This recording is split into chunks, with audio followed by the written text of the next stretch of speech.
Give my audience a summary of what's going on near the Red Sea with the Houthis. All of a sudden, I'm hearing a lot about Iran, but then Yemen and the Houthis, and they're attacking, and the U.S. military is counterattacking.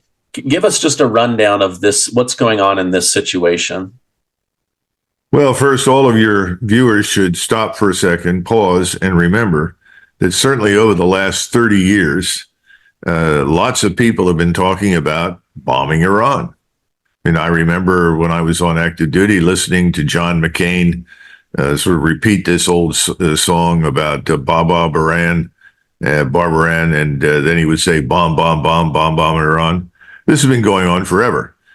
And the neocon globalist cabal has been trying desperately to bring a war on with Iran. Now, remember that what stood between war with Iran and reason, rationality, and peace the last time around in 2019 was Donald Trump. He said no. And what had happened was a global hawk had flown right along the edge of what we call the Air Defense Identification Zone, ADIZ. And that was deliberate by the CENTCOM commander, then General McKenzie, and he was working with John Bolton and Secretary of State Pompeo, and they all thought this was brilliant because they knew there was better than a 50% chance that the Iranians would shoot down this global hawk, which, by the way, under international law, if you fly into the or on the edge of the air defense identification zone of any country and you don't alert that country that you're doing so with a military aircraft, then they have the right to shoot it down. And it specifically talks about in law, intelligence, surveillance, reconnaissance, which is exactly what the global hawk is about. So the Iranians watched and watched and watched, and finally they said, well, I guess we shoot it down, and they did. Well, this was greeted with tremendous joy inside the Beltway, especially by the usual suspects. Oh, this is great. Now we have what we need. We can attack Iran. I mean, you've listened to General Keane on television. He's another one. All of these people are profiting from this. In other words, they're part of a cabal that rewards its supporters handsomely financially.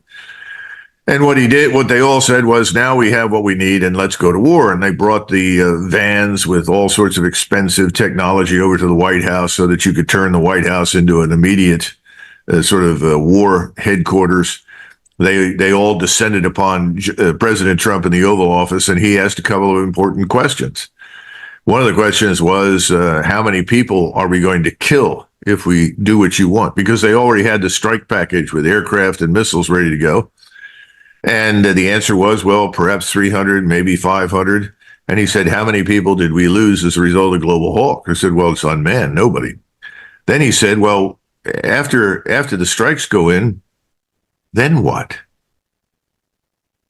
Well, the answer is, well, we have a war. And why? What's the point? What do we gain from this? And he said, no, thanks very much for all the information. Appreciate it. But no, we are not going to respond to this with a massive strike package. So suddenly all the big donors like Adelson and the others who have been pressing hard, we must have a war. This is good for the United States. This is good for Israel. Iran has to be destroyed. Everybody was sad-faced, unhappy-faced. And everybody sort of, oh, this is terrible, and walked away from the White House. Donald Trump saved us from a calamity. Well, we're back in the same position again.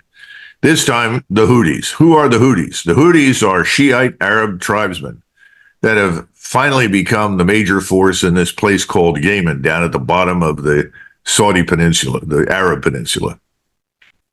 But they've been fighting for many years, at least up until 2016, for their lives and their survival against the Saudis and, guess what? Al-Qaeda, because Saudi Arabia enlisted Al-Qaeda fighters to fight on the ground for them, while the Saudis and we bombed the Houthis. Why? Well, they're Shiites.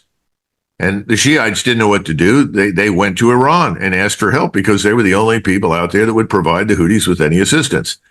They got it. And so obviously they were at that point an arm of the Iranian octopus. And so eventually the war ended in a stalemate.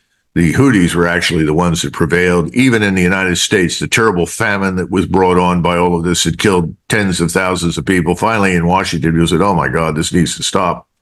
We told the Saudis no more, we won't support it. So it ended. Well, now the Houthis have decided that they are Arabs. So are the people that we call Hezbollah. They may be Shiites, but they're also Arabs. The so-called Shiite militias in Iraq that are all, quote unquote, Iranian backed, which is the effort to try and convey the impression that Iran controls everything these people do. They're Arabs. The people in Hamas who are being killed in great numbers are Arabs. We're up to what, 23,000 dead now. And so the Houthis have said, we are demonstrating our solidarity to our Arab brothers who are being murdered in Gaza. And until the efforts against them stop, we are going to make it miserable for commercial traffic through the Red Sea. Now, bear in mind, these are now much more sophisticated people than the ones they were a few years ago. They actually know who registers the ship, who's an owner or a part owner. And all of the ships that they've attacked, I think with maybe one exception, have had either real complete ownership or partial ownership by Israelis. And so they said, if you're a part owner or you own, because remember, the thing is flag. It may be a Panamanian ship that flies some other flag, but doesn't tell you who owns it, who's profiting from moving oil, liquefied natural gas, food, whatever. They've been able to find out. And it doesn't take much to stop commercial traffic. They don't have the newest and most lethal weaponry. They're using weaponry that's old, but is still potentially lethal. And they've had some success in damaging ships. They haven't sunk anything. But if you're an insurer sitting in London, like Lloyd's, you're not going to insure any ships that go through the Red Sea until this is gone. And we have been pushed and pushed and pushed to, well, you've got to go down there and do something. I mean, the Israelis want us to do something because the Israelis can't use their port of Aqaba. They can't get through the Gulf of Aqaba or down where the port of Eilat is. They can't move anything up through the Suez Canal and then around in the Eastern Mediterranean to Israeli ports. So the Israelis said, you've got to do something.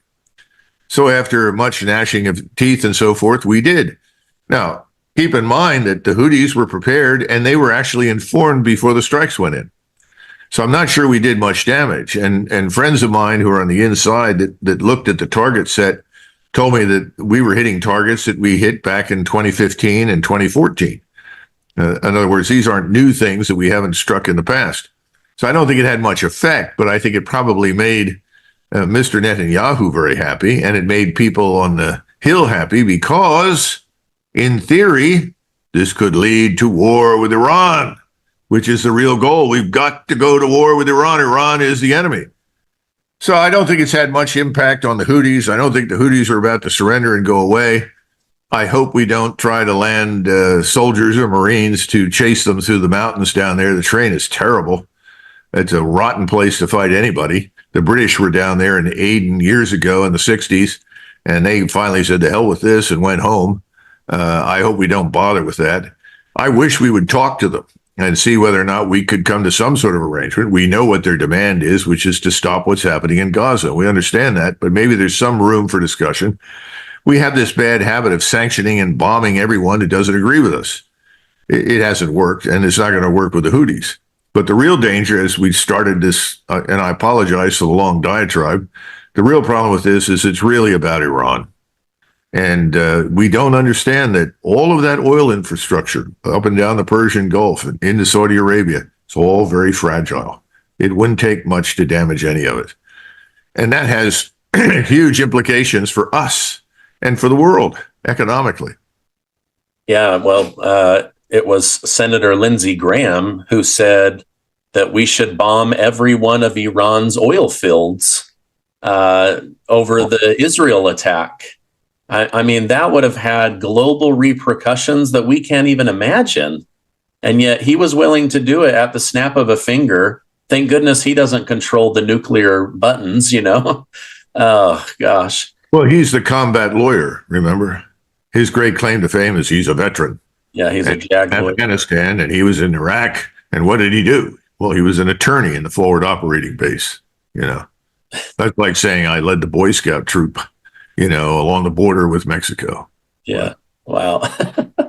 That's a great example. When you were telling that that setup of Iran and that unmanned aircraft to be shot down, I couldn't help but think of how the military and the CIA were trying to trick JFK with a fake airplane being shot up by Cuba in order to justify. I mean, it's almost like they were trying to set Donald Trump, trip him into a war, but he saw through it and asked questions just like JFK did. Now, well, the other thing is we got to give President Trump credit for something. And look, I have a lot of affection for him. I like him, but he has good instincts, and he listens to them. And his instincts said the American people don't want a war. A war is not good for anybody. A war will not help this country. A war will not help anyone who lives in the Middle East. So I'm not going to do it. Thank God. I don't see any evidence for any sort of instinct with this man Biden, or for that matter, most of the rest of the candidates. I think RFK Jr. would be inclined to say no too, but the rest of them, forget it. Yeah, yeah. Why did Biden unlabel or remove the Houthis as a terrorist group in 2021? Had something changed? Because now this morning I read he's definitely putting them back on the terrorist watch list. I guess I don't understand it. Neither do I really, and I'm not familiar with the reasoning behind it. I'm sure there are people out there that can tell you whatever the rationale was, but the point is it didn't last long, and they're back on the hit list, and that's where they're going to stay. Pretty soon, everybody in the Middle East is going to be on that list.